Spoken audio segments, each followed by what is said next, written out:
नमस्कार। डॉक्टर हिमांशी के YouTube channel पर आप सभी का हार्दिक स्वागत है।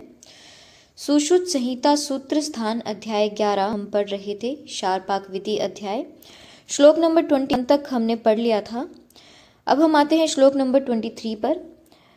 श्लोक नंबर 23 में जो क्षार से दग्ध हुआ जो व्रण बन जाता है, उस व्रण के रोपणार्थ हमें क्या यूज करना चाहिए उसके बारे में इस श्लोक के अंदर आचार्य ने कहा है कि तिल कल्क समधुको, यानी कि तिल का कल्क मधुक, मधुक बोले तो मुलेठी के चूर्ण में मिलाकर घृत ताक्तो, उसके अंदर फिर घी के साथ पीसना है और फिर वो जो लेप बनेगा उसको आपको व्रण पर लगाना है, जिससे कि व्रण का रोपण हो जाएगा। तो तिल कल्क, मुलेठी का पाउडर और घृत, इन तीनों को अच्छे से मिक्स करके हमें क्या करना है, उस व्रण पर लगा देना है, जिससे कि व्रण रोपित हो जाए, रोपण हो जाए उसका। अब हम आते हैं श्लोक नंबर 24, 25, 26, 27। बेसिकली इन श्लोकों के अंदर ये कहा गया है कि क्षार का जो रस है वो क्या है। क्षार का जो रस है वो क्षार पंचरस होता है, एक नहीं होता है। कौन से वाला? अम्ल। अम्ल रस को छोड़कर बाकी सारे रस क्षार के अंदर होते हैं। जब रस की बात पूछी जाए तो कटुरस जो है वो अधिक मात्रा में कि प्रधान रहता है और लवण रस जो है वो अल्प मात्रा में, ठीक है, इसलिए अप्रधान रहता है। बाकी क्षार के अंदर 5 जो रस हैं वो विद्यमान रहते हैं, ठीक है ना। तो इस तरीके से यहाँ पर रसों के बारे में भी बात हो गई। अब बात आती है श्लोक नंबर 28 में। श्लोक नंबर 28 में 3 चीज़ें बताई हैं। एक तो है सम्यक दग्ध, कि आपने क्षार से दग्ध किया और वो सही प्रकार से हो गया, तो उसे कहते हैं सम्यक दग्ध।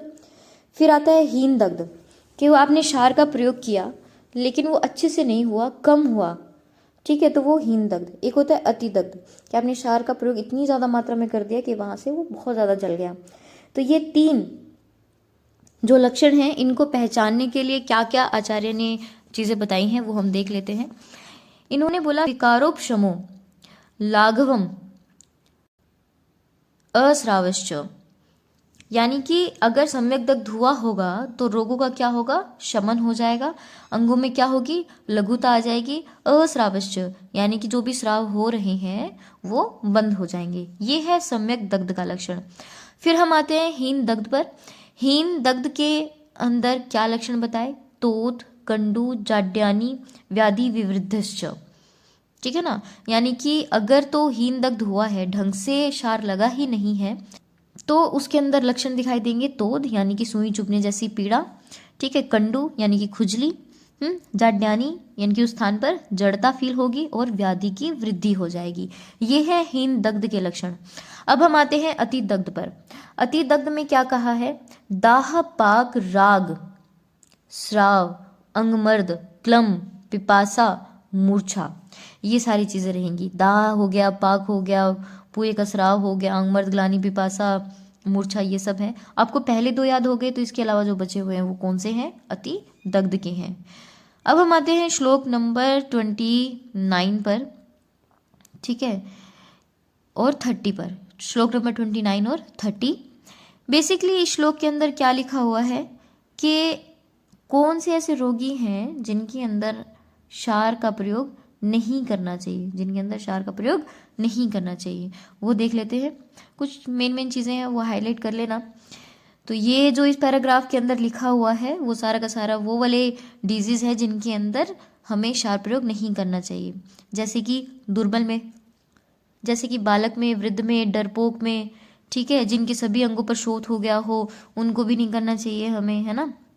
रक्तपित्त का रोगी है, गर्भिणी है, रजस्वला स्त्री है, ठीक है ना, या फिर फलयोनि। ये क्वेश्चन कई बार आ जाता है, फलयोनि में क्षार का प्रयोग कराते हैं या नहीं कराते हैं, ठीक है।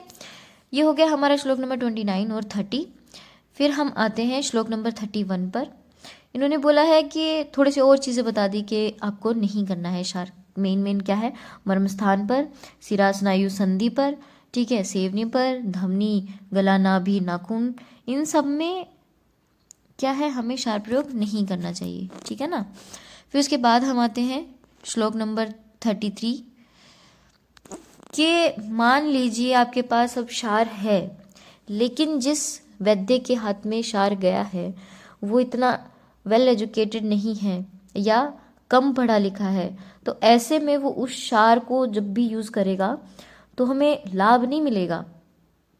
ठीक है, उसकी इन्होंने एक उपमा दे दी कि अगर तो कम पढ़ा लिखा या कम बुद्धिमान वैद्य है, क्या करता है, क्षार यूज़ कराने की बात करता है, उसका जो परिणाम होता है वो विष अग्नि शस्त्र शनि मृत्यु कल्पः।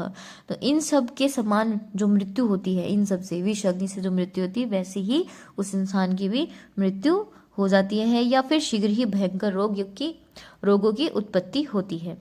ये हो गया हमारा क्षार पाक विधि अध्याय कंप्लीट। Thanks for watching.